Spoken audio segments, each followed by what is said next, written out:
On se retrouve aujourd'hui avec un épisode un petit peu spécial, c'est un épisode hors série, rien à voir avec ce que je fais d'habitude, puisqu'il s'agit aujourd'hui d'analyser différentes stratégies sur le jeu Koh-Lanta. Voilà, donc je voulais me faire un petit kiff personnel, une petite analyse fun, et il faut savoir que Koh-Lanta c'est l'une des rares émissions pour laquelle j'allume ma télé. Alors outre le côté survie, le côté dépassement de soi et le côté sportif, ce qui fait l'intérêt principal de ce jeu pour moi, c'est le côté stratégique. Et qui dit stratégie, dit alliance, dit trahison, dit influence, dit manipulation, et prise de décision. Et ce sont des thèmes qui sont au cœur de ma chaîne, donc c'est un peu différent, mais il y a un lien quand même. Et l'idée aujourd'hui, c'est d'analyser le point de vue des héros, qui sont en minorité, et de voir dans quelle situation ils pourraient s'en sortir malgré tout. Je rappelle la situation actuelle.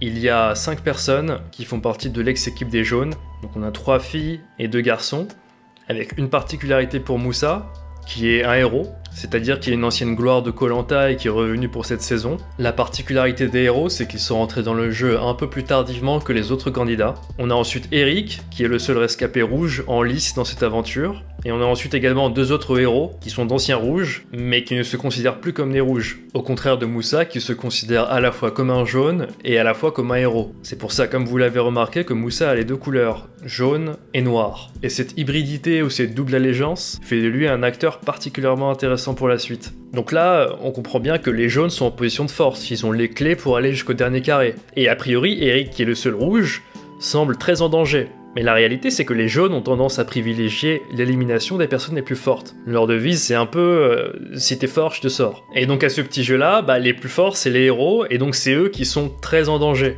Et je me suis posé la question suivante, quels seraient les scénarios possibles dans lesquels ils pourraient s'en sortir? Et j'en ai 4. Et on commence tout de suite avec le premier.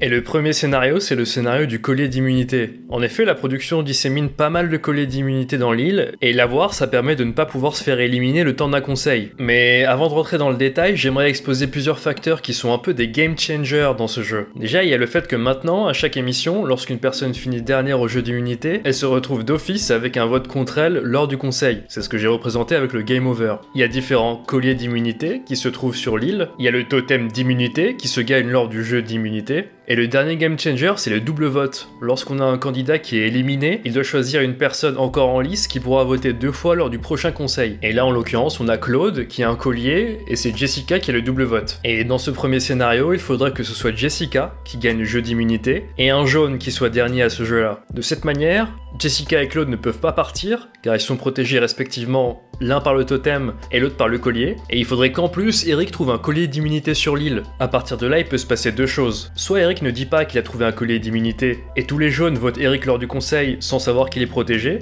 et à partir de là, comme les héros vont voter contre les jaunes, c'est forcément un jaune qui va sortir. Et il y a une deuxième solution qui paraît encore mieux, ce serait le fait que Eric montre qu'il a un collier d'immunité avant le conseil. Dans ces cas-là, les jaunes vont être obligés de se trahir mutuellement, et ce qui ferait éclater l'alliance.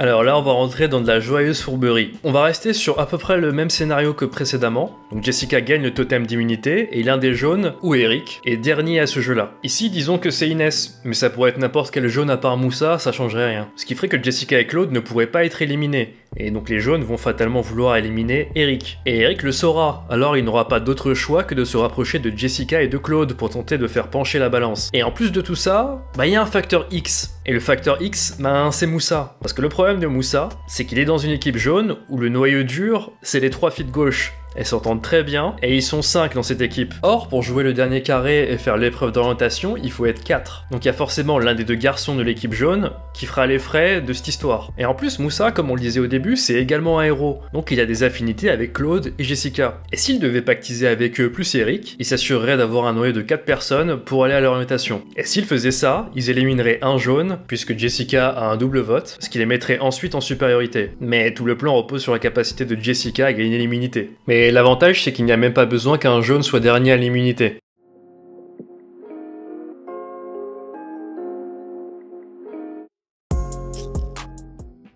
Alors là, on est sur une stratégie de haute voltige, mais super risquée. Donc là, on reprend un petit peu les mêmes éléments qu'on avait avant, mais on va rajouter une variante. En fait, comme les 2 héros sont protégés, tous les jaunes vont vouloir voter Eric. Et c'est là que la fourberie arrive, c'est que Claude le sachant, ce qu'il peut essayer de faire, c'est de donner son collier d'immunité à Eric pour ne pas se faire éliminer, et ensuite la nouvelle alliance des héros plus Eric, avec leur voix, peuvent éliminer un jaune. Alors ça prendrait tout le monde à contre-pied, mais c'est très risqué, parce que Claude se met à découvert en faisant ça, et il faut aussi qu'il s'assure à 100% que Eric ne va pas le trahir. Ce qui ne va pas de soi. Mais en même temps, Eric a plus de chances d'aller loin avec les héros, plutôt qu'avec les jaunes, qui ne l'apprécient pas réellement.